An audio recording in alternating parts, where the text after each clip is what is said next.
actually using digital fashion now? Is it gamers? Is it influencers where their online presence is more important to them? It's not like that stereotypical image we have in mind of like a teenage boy in the basement who doesn't come out and see the sunlight. You know, it is like every kid who kind of goes back home, and the way we used to go home and kind of play like My Little Pony on our computers. So welcome, Ashwini Deshpande. Where in India are you? I'm currently in South India in Bangalore. So this is where I grew up. Everything that you do is all about the future of fashion, where it's going, technology, and how that can drive it forward. You work for the likes of Meta, for a digital fashion company, Republic. When we talk about digital fashion, we know what it is, and often I speak about like I know what like other people know what it is. For those that don't have a clue, can you kind of give an explanation? Digital fashion is simply a tool, and it's about the intention behind our usage of that tool. So I think digital fashion can be used for both good and for bad. In the metaverse, you can use it to express yourself digitally without, perhaps buying a garment just to wear for Instagram. So again, you're kind of using it in a sustainable way. There's also that flip side of, using, for example, fashion in the metaverse purely for marketing purposes to be able to push out more physical garments. There is energy consumption attached to this. Definitely. And I think it's something to be mindful of for sure. What do you think needs to be put in place so that we are kind of adopting these technologies in a really responsible way? I feel like the simplest answer, in my opinion, is to have more diversity behind the scenes when you're building these different products. Have people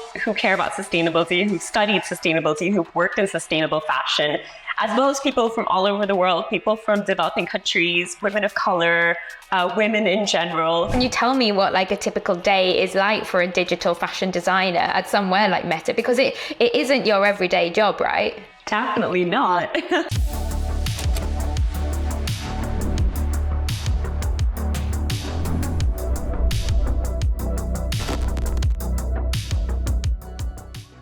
So welcome, Ashwini Deshpande. So we're not in the studio today, as some of those who are tuning in now can tell if they've listened to the other podcasts. You are coming in from India, right? Where in India are you?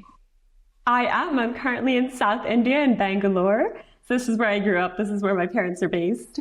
Amazing. But you are a fellow alumni of London College of Fashion in the UK, right? And you're now doing your MBA at Kellogg. Is that? Yes, I am. Yes, I am. So I spent 7 years in the UK, went to London College of Fashion, worked there for about 2.5 years. And this fall, I'm going to be going to Chicago to join Kellogg's Business School. From doing your MA at London College of Fashion, you work for the likes of Meta, for a digital fashion company, Republic, and you are a future fashion consultant and lecturer. So everything that you do is all about the future of fashion, where it's going, technology, and how that can drive it forward. And this podcast is all about innovation. It's all about sustainability. It's all about looking at the future of fashion. So absolutely the perfect guest that we have with us today. Thank you. So I guess what, when we talk about digital fashion, we know what it is. And often I speak about like, I know what, like other people know what it is, but they don't. So for those that, don't have a clue what digital fashion is, can you kind of give an explanation like in your own words? Sure. Yeah. So I think the way I see digital fashion is that it's any digital asset that you can use to kind of create your virtual identity. So whatever that platform may be, whether that's Instagram and other social media platforms that we're more that are more common, that we're more used to, or whether it's metaverse platforms, gaming platforms, social VR platforms, anything where you have, perhaps an avatar where you can have a skin, whether that's, an alien skin, giraffe skin, or whether that's simply like a little, pair of earrings that your avatar is wearing. I think anything that kind of creates that virtual identity for you to be able to express yourself on these digital platforms can be considered digital fashion. Amazing.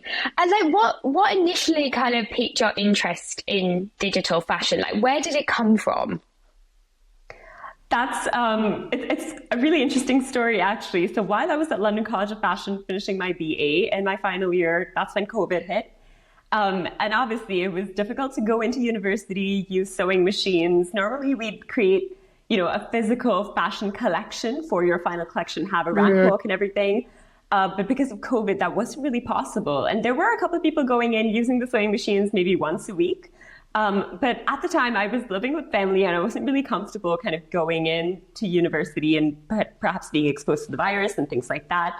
So I chose to stay at home, and I thought about what I could do from home to basically create my collection and make my work more interesting beyond just, a tech pack or a business plan.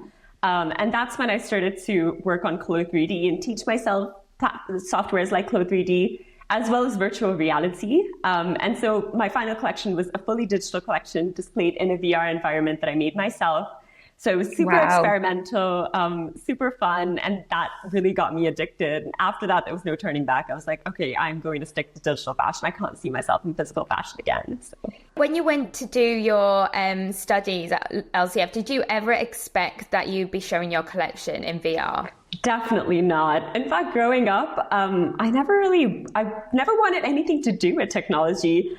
I grew up in Bangalore in South India, where, everyone's an engineer. All of the back-end work for every big company, Google, Meta, Microsoft, you name it, happens here. My dad's an engineer. All of my uncles, all of my aunts, all of my friends, pretty much everyone's an engineer. And I was a little bit like, that is the one thing I don't want to do. I do not want to be involved in technology. It just felt like such a cliche coming from Bangalore. And so I kind of maintained my distance. And it was only after I discovered digital fashion that I started to think, technology can be fun. Technology can be creative. It's about how you use it. And maybe I can be on what I consider to be the fun side of technology. So, yeah. Absolutely. I mean, I think it is just realizing that technology is a tool and it's how you use it, and it's not for the sake of just using it because somebody's telling you that, technology is the way forward or the future of whatever industry. It's about how you use it yourself. And if you're a creative person, then surely technology can help in some ways to kind of facilitate that creativity on another level. Absolutely. No, I completely agree. I think growing up, the idea I had of technology was just like sitting in front of a computer and coding something that you don't really understand the outcome of, which is so different from what we do in digital fashion. So yeah, digital fashion is a really exciting space. I realized much later. I definitely resonate with you about kind of coming to that unexpected. I'm not a technocentric person at all. I went to do my MA in Fashion Futures, all about sustainability, and digital fashion came in as one of those kind of solutions that is definitely up for debate, and we'll kind of talk about that a little bit more.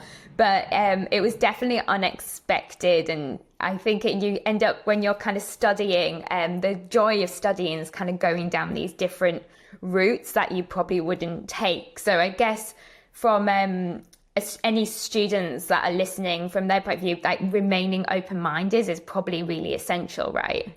Yeah, no, definitely. I think, COVID is a great example of how things kind of almost changed overnight. And so, I think the people who kind of remained open-minded and were able to kind of use new tools, like even in industry, the ones who were able to kind of adapt to global supply chains being digitized are the ones who kind of made it and survived COVID. So I think, it's really important as a student, as well as a professional, to remain open-minded. Yeah. I mean, so if we talk about sustainability, and in particular, maybe digital fashion or any kind of digital tools that you use for fashion expression, what's your attitude towards it in regards to sustainability? Do you think it can help facilitate sustainability, or do you think it kind of is counterproductive in a way? So kind of like we said about technology, I think digital fashion is simply a tool, and it's about the intention behind our usage of that tool. So I think digital fashion can be used for both good and for bad. So on one hand, like in production, for example, you can have, made to order garments using digital fashion so that you can reduce lead times. You don't have to produce garments in bulk and then have some of those garments, go to waste and things like that. So you can use it for sustainability. Or you can use it, for example, in the metaverse. You can use it to express yourself digitally without, perhaps buying a garment just to wear for Instagram. So again, you're kind of using it in a sustainable way. But on the other hand, there's also that flip side of, using, for example, fashion in the metaverse purely for marketing purposes to be able to push out more physical garments, or in production to be able to, create more collections every single day, to increase the speed of production and create products every single day instead of every single week, perhaps. And, we've obviously seen a lot of fast fashion companies do that. So I think it's really about, it can be used for good or bad. You just need to have the right intention. I think it's important for us to kind of start talking about that early on. Now is a good time to start talking about it, because that's the direction we're kind of headed in. We need to figure out the way in which we want to use it. Yeah, I mean, what do you think needs to be put in place so that we are kind of adopting these technologies in a really responsible way? I mean, obviously you worked at Meta, and they're really starting to explore this digital fashion, digital avatars, buying for your digital avatar space. So, how do we move forward within this kind of new almost sphere of consumption in a way that is more responsible? I feel like the simplest answer, in my opinion, is to have more diversity behind the scenes when you're building these different products. Have people who care about sustainability, who've studied sustainability, who've worked in sustainable fashion, as well as people from all over the world, people from developing countries, women of color, women in general, have that representation behind the scenes, at companies like Meta, but also at companies like fashion brands that are now stepping into the metaverse. And I think as long as you're getting that diverse perspective and you have those people on board who really care about the intention and are kind of being really mindful of it, you're going to go in the right direction. Of course, there's also the kind of government legislature side of things, but I think that's a little bit more difficult to kind of figure out at the moment. I think if there's a specific company that wants to make sure they're doing this for good, it's better for them to just be responsible for themselves and bring the diversity behind the scenes that they need to be able to do that.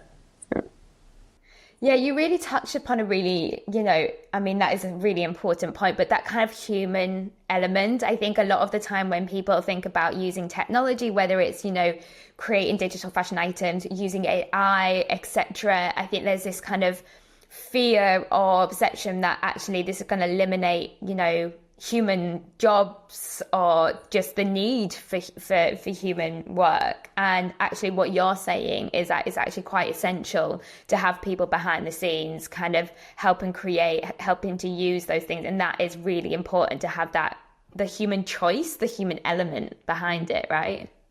Yeah, definitely. I think, digital fashion at the end of the day, whether it's AI, digital fashion, all of these different tools are just tools, and it's about the people behind the scenes actually using these tools and their kind of intentions for the direction they want to move in that kind of defines our direction as digital fashion, I think. So the people behind the scenes are really important. I don't think that, technology or AI or the metaverse is ever going to take away from us. It's only going to, help us be more creative and execute everything we want to execute. So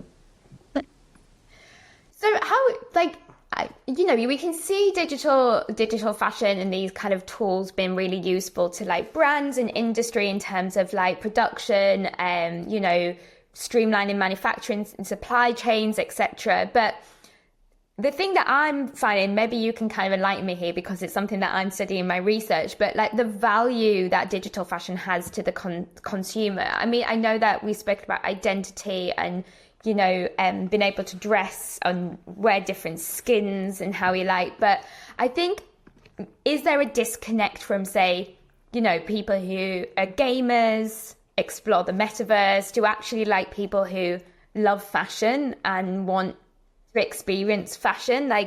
Do you see there's a crossover yet, or is there still a disconnect from that?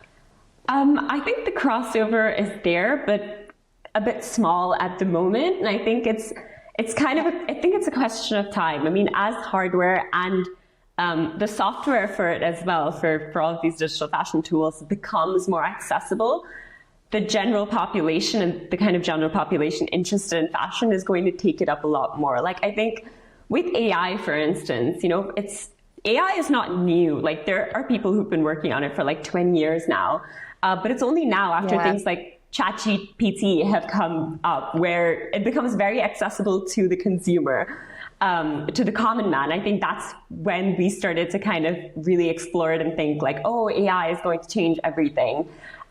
in reality, I think the people working on it always knew, but it's just a question of kind of making that accessible. And I think it's the same with digital fashion, when there's a VR headset that's really light and affordable and, just easy for us to get our hands on as the common fashion customer.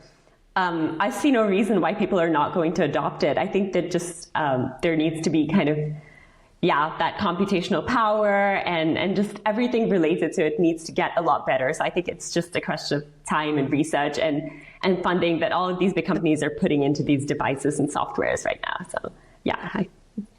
Yeah, I definitely do think the fashion industry, like the consumer, has a very high level of expectation from these technologies, which, and I have to say, if I'm going to be honest, is kind of maybe quite ironic because of fast fashion and the quality of the type of pieces that we're actually buying, which seems a bit like of a paradox. I almost, conflicting kind of behavior. But I do see that with technology, there is this kind of high level of like expectation of what they want. Cloth simulation does the cloth look real? Does it look real to them?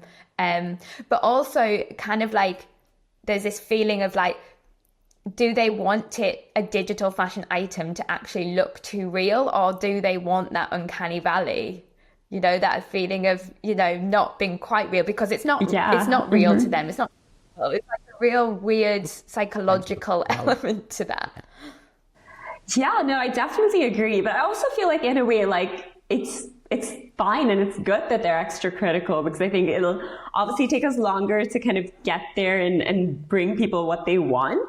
But also, like, you don't want people to use digital fashion, use these tools just because, they're early birds and they're kind of just trying it out. Like, the people who are early birds will use it anyway. But like, if you want kind of that general mass adoption, they have to like really want to use it. You can't force them to kind of, you can't be like, oh, this is innovation, you should try it out. It's not perfect, but you should try it out. Realistically, I mean, you want something like an iPhone that, everyone, they genuinely want to use it. You don't have to force anyone to use an iPhone. I think it needs to eventually be the same with kind of XR experiences. And that's how digital fashion is really going to become popular in the masses. So who is actually using digital fashion now? Is it gamers? Is it influencers where their online presence is more important to them? Like, who do you see actually getting some utility from this? Honestly, both those categories, but also more than anyone, I think it's just young people overall. Obviously, we see platforms like Roblox, which, honestly, I wouldn't label the kids on Roblox as like hardcore gamers necessarily. It's very much a social VR space with games as well. But it's not like that stereotypical image we have in mind of like a teenage boy in the basement who doesn't come out and see the sunlight. It is like every kid who kind of goes back home, and the way we used to go home and kind of play like My Little Pony on our computers. It's kind of the equivalent of that. And I think it's really kind of Gen Alpha who's driving the metaverse, in my opinion. And that's why I'm very kind of optimistic about the metaverse in general, because I think they're the future and they're such kind of digital natives. They're used to being in these spaces. They're used to buying digital assets. So I don't see how we're going to kind of go the other way again. Like, they're going to get older and they're going to be more interested in things like digital fashion than any generation has ever been before. So. Yeah, it'll be interesting to see whether the metaverse can mature with this generation, because I think, like you said, you used to play My Little Pony, I used to play The Sims, but you kind of grow out of it. You kind of go through that gaming phase. And I wasn't a gamer, but, I love The Sims, but I grew out of it. I grew up, my attentions went elsewhere.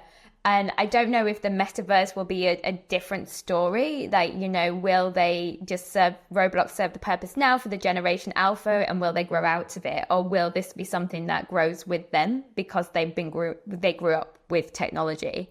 That's a really interesting question, actually. Yeah, no, I wonder. Because on one hand, maybe it's just about graduating to different platforms, because I think, we played things like My Little Pony and Sims, and then we grew up and there was Instagram, which in a way, it's not exactly the same thing, but I think already being kind of digital natives to some extent made it easier for us to adapt to Instagram compared to the previous generations. So perhaps it's a question of kind of them jumping from platform to platform, because I don't think anyone's screen time is going down as they get older, frankly. So I think it's just about what platforms become more popular with different generations and different ages. So yeah, I guess, yeah, and the time you invest in them and what purpose it serves you.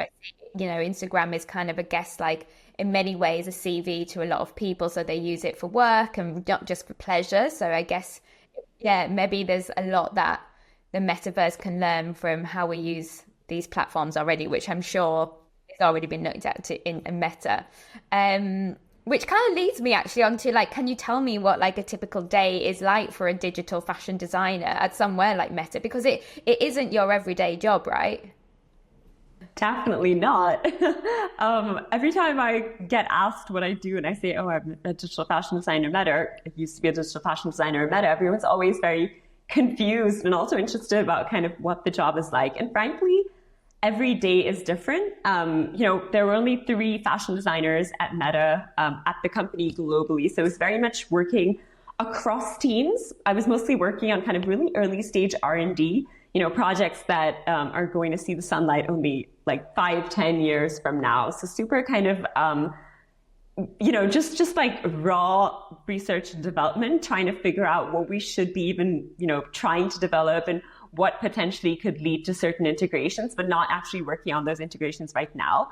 And so, I really admire the company for that, for kind of silently pouring investment into something like that. That's quite futuristic with that vision in mind, rather than, obviously there were a lot of layoffs and things, and it would have been easy to lay off a team that's very much quiet and in the background, but, nobody was laid off from our team. So it kind of really shows that they have that strong vision of what they want to create.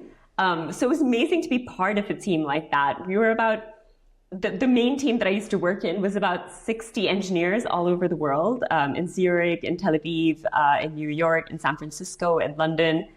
And it was mostly people who have, PhDs in AI and computer vision. And then there were 3 fashion designers working with these 60 engineers. So it was super, super interesting.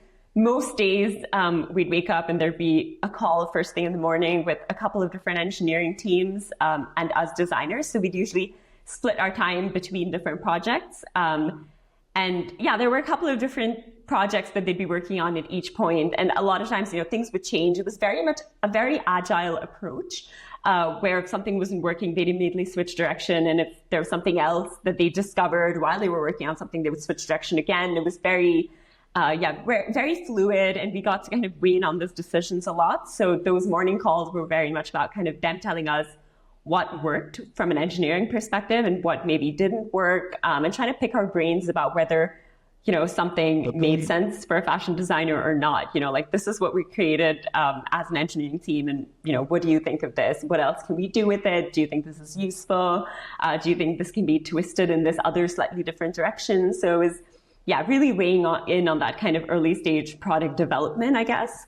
So that was super interesting. And then the rest of the day would usually be spent, first of all, doing a lot of research on kind of different tools, different kind of 3D modeling tools and things like that, and different tools that might be useful to the engineer.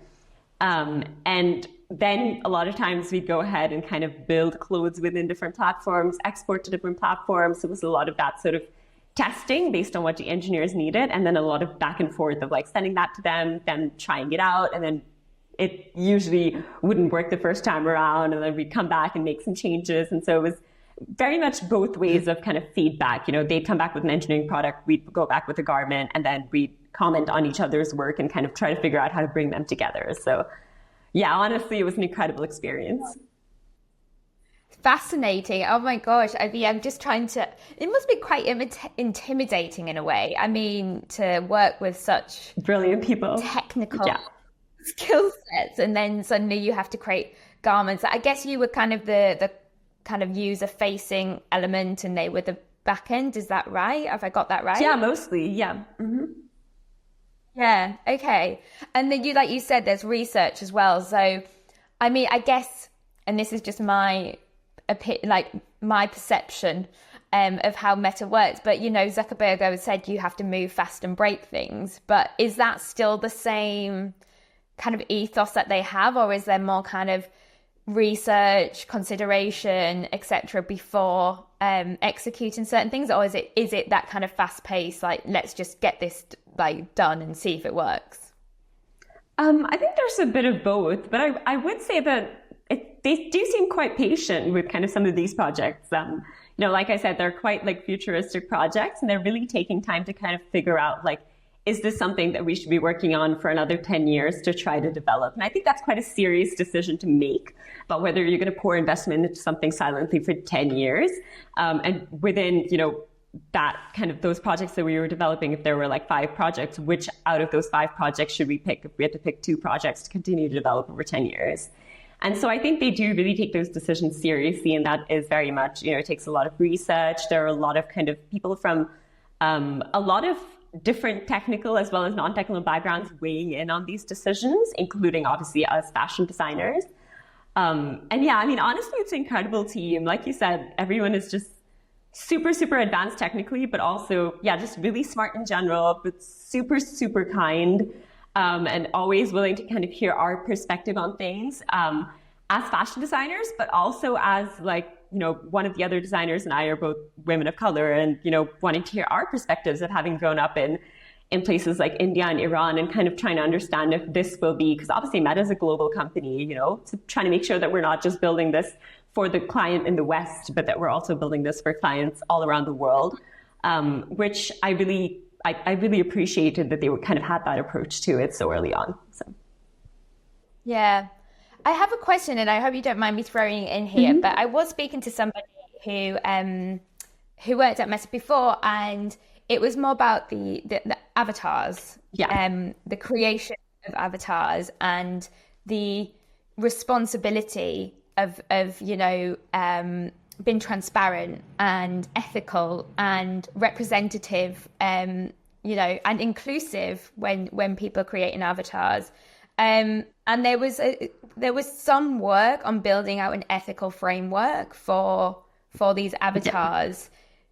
Do you know anything about this? I mean, I know a little bit, but yeah, do you? Great. Interestingly, I do know a little bit about this. So this was actually done by the Avatars and Identity team, which is, a completely different team and not actually part of Reality Labs or R&D. So it's not actually the team I was part of. But there was this one point when we were looking at similar kind of ethical considerations when we reached out to them and kind of had a look at the framework that they had built, and kind of contributed to that and had like a conversation about it. And yeah, it was really great. Obviously still quite early stages. They were still like building on that every single day. But yeah, I think it's a really important thing that they were kind of doing, and they had a whole team doing that. So that was amazing.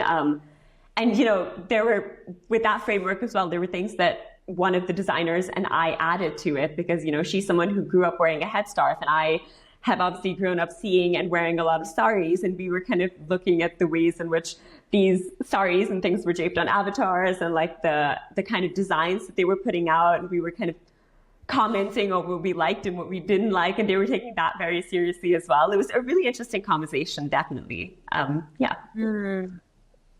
I think it is really interesting that, without digital, you can't have digital fashion as a product alone within these spaces. You have to think about the body that you're encompassing, you're embodying, whether that is, an avatar of yourself or somebody's created that avatar. And this is one of the things we were speaking about the kind of transparency of like, if there is an avatar, a virtual influencer, for instance, on social media, such as Lil Michaela or somebody like that there is kind of a transparency about that. People know that this particular avatar has been created by this person, because otherwise, like you say, it comes back down to that human touch, like who is creating, who is using these tools, is it coming from a place that is genuine, and like, are they representing this person in a really responsible way? I guess it can become a bit challenging if it's in the wrong hands. Yeah, definitely. No, I think it's a big responsibility that obviously companies like Meta, who kind of driving this in a way, have, but also like, us as consumers and us as people who work maybe at smaller companies as well, all of us have that shared responsibility, I think, as well, especially at an early stage, to kind of be giving that feedback as well. Like I know we did quite a lot of UX research with consumers and things like that. And that's really important as well, to kind of really hear from the customer what they want. And, obviously we had we had some diversity behind the scenes, but we can't have every kind of person behind the scenes to be able to really kind of do that research, have those UX designers behind the scenes doing the work as well is really important.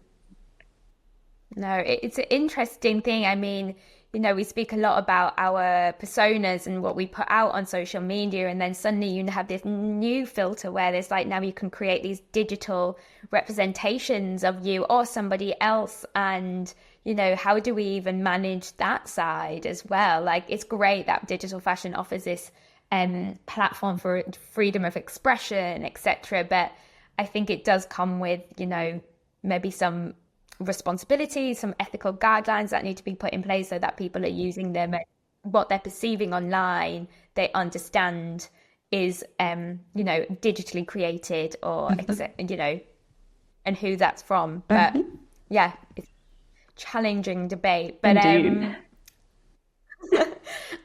I guess, what have you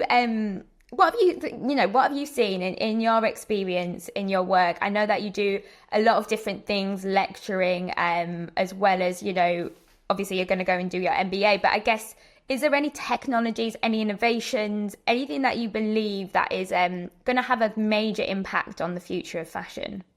Oh, that's a really interesting question. Honestly, hard to think of one specific thing, but one thing that comes to mind that I think is really great kind of innovation in the short term that is already kind of, we're seeing the impact of it in terms of sustainability and stuff, and it's only going to grow, and it's so important, is something that you're actually working on, renting and secondhand. I think those are big ones, like renting and secondhand apps and things. I think for sustainability, at the end of the day, it's about kind of like turning off that tap, right? Like that is really important. I'm really, I love buying secondhand. I love renting. And I think that is just almost like just a very simple, easy, like you can see that it's going to have a lot of impact, and that it's so innovative and so responsible and so important. There's definitely that. Kind of more on the digital fashion side of things. I mean, one of the companies that comes to mind, honestly, is Clo3D itself. I think Clo3D itself is always innovating, and they're always improving their product. And obviously it's a tool that can be used by other people for good, for kind of production, to reduce wastage during production, all that kind of stuff. But also I think it's amazing how innovative the company itself is in terms of catering to the demand that it's getting. And also in terms of building up like a global presence beyond just like the Western side of the world, to actually, be able to reach countries like where I am in India as well, and really be able to kind of build tools for people in every region who want it for different reasons. So yeah, I think. Yeah. It is amazing when I go back into London College of Fashion. If I'm doing like a guest lecture or something like that, I'll go in and you'll see the students using Clo3D. So, you would never see that really. Yeah. How many years back, I can't even think. But, now like every student is having to use that software or trying to use that software. So it's really going to just change everything. Definitely. And I think like they have truly, Clo's one of the companies obviously, but they have really made it accessible.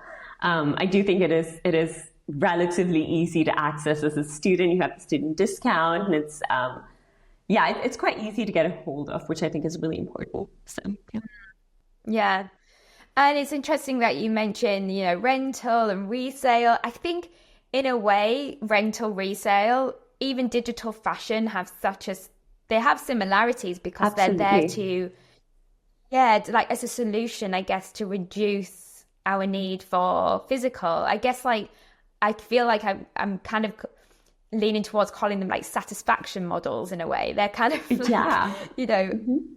kind of getting us to like feel satisfied in a moment instead of going and just, subconsciously just purchasing fast fashion items for the sake of it. Absolutely. I mean, my final thesis at college, at London College of Fashion, was about whether, digital fashion can aid sustainability by basically reducing the amount of fast fashion that we buy for things like social media specifically. And I think, obviously there's no one right or wrong answer with that. It's very much, it's not black and white, but I think there's definitely that potential of being able to, even the company I worked at right after I graduated, Republic, which was a fully digital fashion startup based in the UK. We used to do, all of this influencer social media digital fashion where someone sends in a picture and then you add a digital garment onto them and they post it on social media. And I could see that our customers were so excited about trying this out. And we definitely had a lot of repeat customers as well. And yeah, definitely, I like to think that it definitely did aid sustainability and that these people perhaps bought one less item of fast fashion because they bought a digital garment instead. So yeah.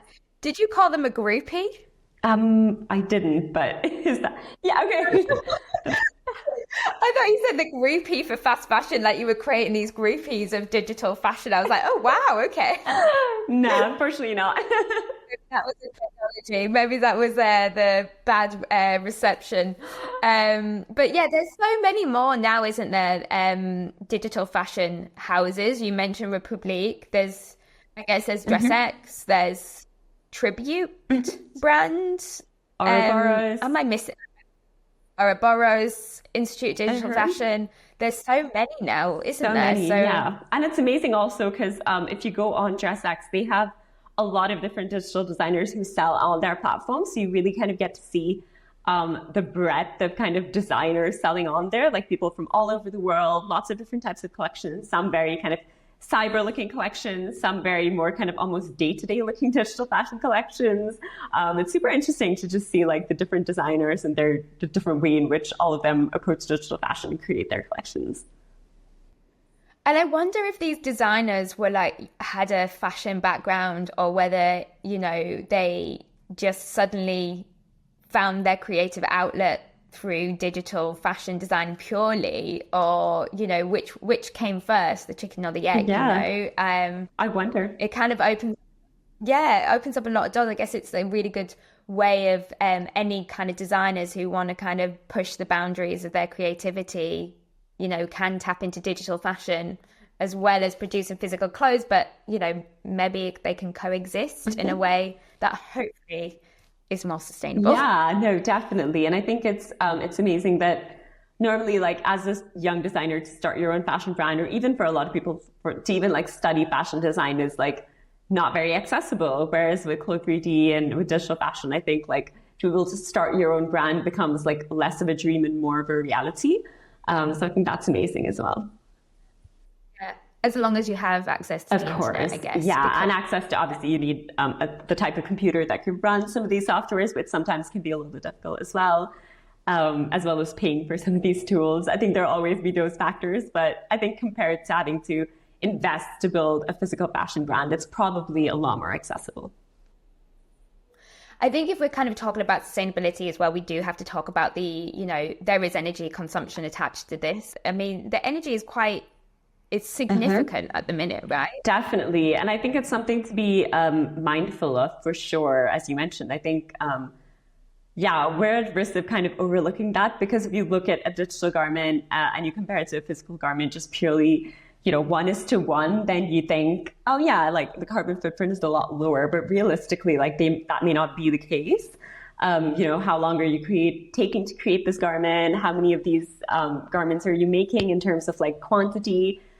There's so many factors that go into it. And on top of that, another big factor is obviously, NFTs and stuff. Are you putting this digital garment on the blockchain? And that's something that I think I've been very kind of skeptical of about, do you need to put digital fashion on the blockchain? Do you need to turn it into an NFT? Because a lot of times I think it's maybe not necessary. And I think where it's not necessary, we should kind of be mindful of it and perhaps not use blockchain technology everywhere just for the sake of jumping on that trend.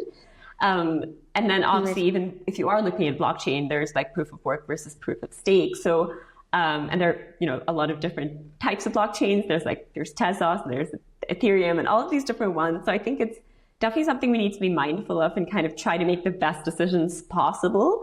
But yeah, despite that, I mean, I think it is still an issue.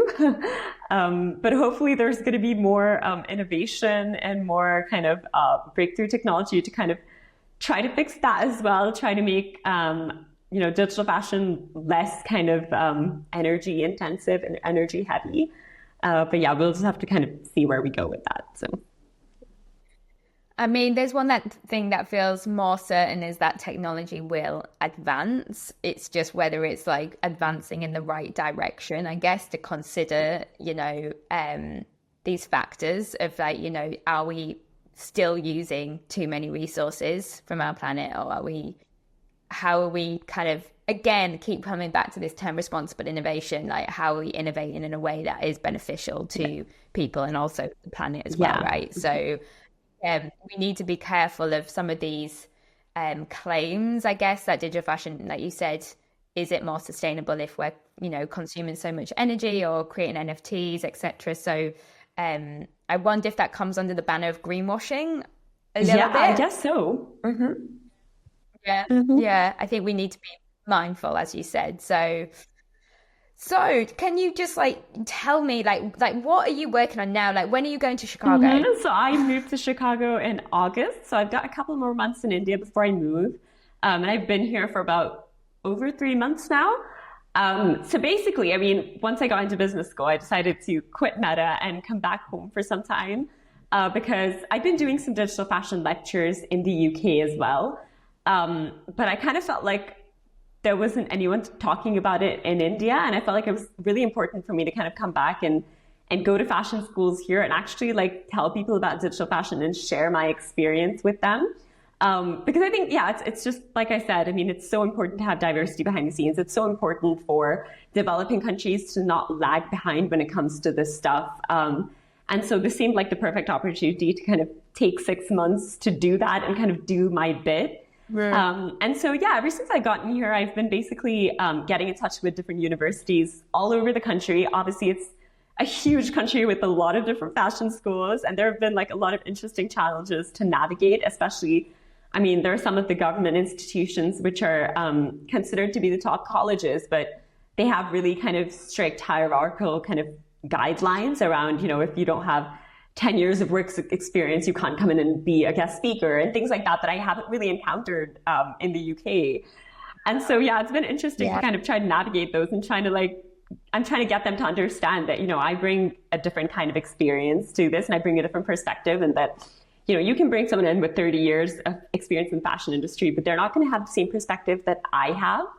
And so it's been a challenge, definitely navigating all of that, but I have managed to get quite a few universities to kind of have me over. So I've traveled to Mumbai, Kolkata, Ahmedabad, Pune, a lot of universities in Bangalore. So probably over 10 universities now to do lectures as well as workshops.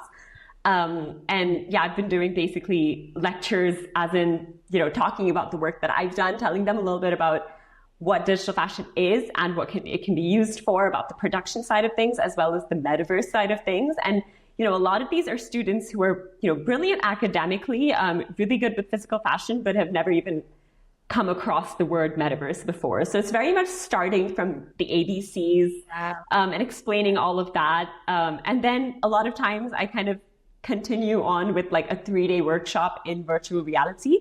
So I actually teach them a web XR tool and help them kind of build their own space, because I think it's really important for them to not just see this as oh, this person's really exciting, she's come from London and she works on this stuff, but for them to actually see it as this is doable and I can actually pick up these tools and I can build something and kind of feel empowered in that way.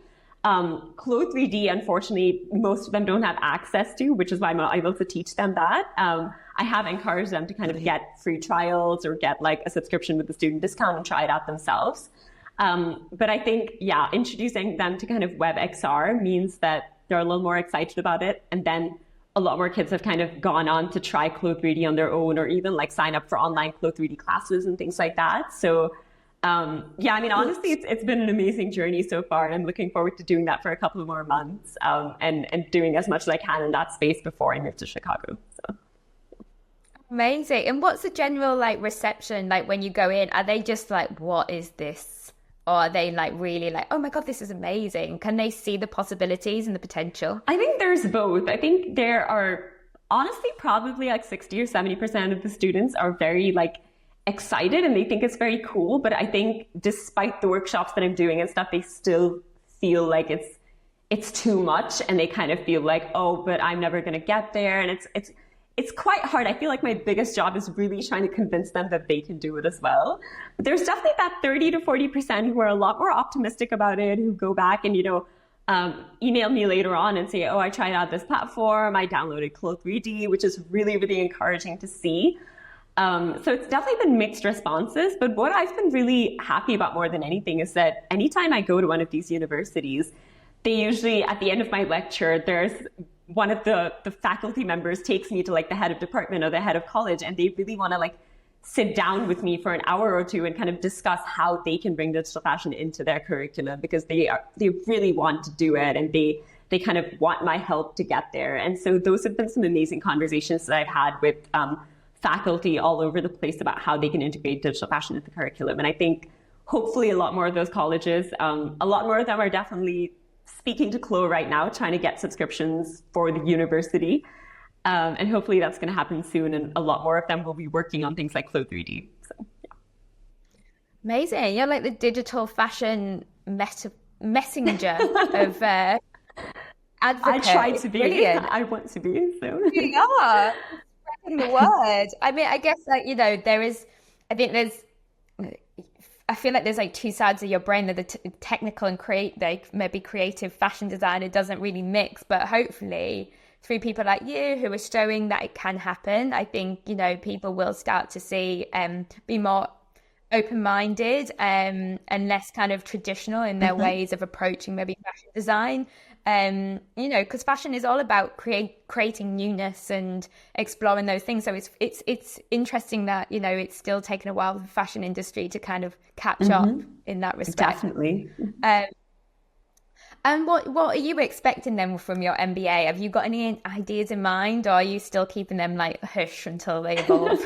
I'm trying to keep an open mind, but I think when I was at Republic, I was the first full-time employee at the startup. And so it was very much, I was doing design, but I was also doing basically everything from like pricing strategy to pitching to clients to really kind of like working on the business plan, just everything. And I realized that I really enjoy kind of the overall business and innovation side of fashion, probably more than I enjoy designing specific garments.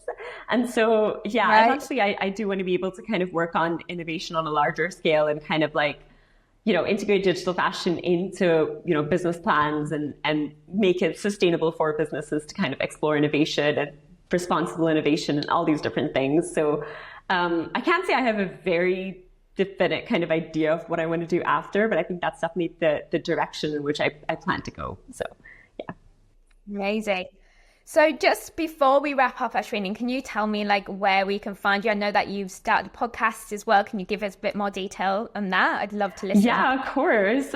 So I'm on Instagram. I'm quite active on Instagram. The page that I've recently created is for my podcast. So it's called Live Fashion Work Podcast. So it's basically just a bit of everything. I think it started because there are a lot of people on Instagram, a lot of young people who message me and kind of ask about how I got into digital fashion, how they can get into digital fashion, just kind of general advice like that about what I think about the future of fashion in general. And I kind of, instead of replying to everyone's DMs personally, which I try to do, I thought it would be good to kind of have a podcast and share that information for anyone who is interested in listening. And so, the Instagram handle is LFW_podcast. I've just started recording. I've just kind of created 4 short episodes about, how I got to where I am, how I started exploring digital fashion, and kind of where that's led me. But I plan to also do some more interviews in the future, as well as continue to share kind of my journey as I go to business school and everything that I continue to learn and how I continue to kind of apply that to fashion and digital fashion. So it's very much a work in progress, but I'm excited to kind of get started with it. Amazing. I think, we need more of you kind of spreading the word, like I said, like showing the possibilities, going into education in particular with a very open mind. Like you've clearly shown that it's led you down a really exciting journey. So I would say that any students, lecturers, anybody who is interested in this space or just kind of exploring something new should definitely head to your podcast right away and follow your journey. But thank you so much, Ashwini, for joining me all the way from India. It's been a pleasure to talk to you.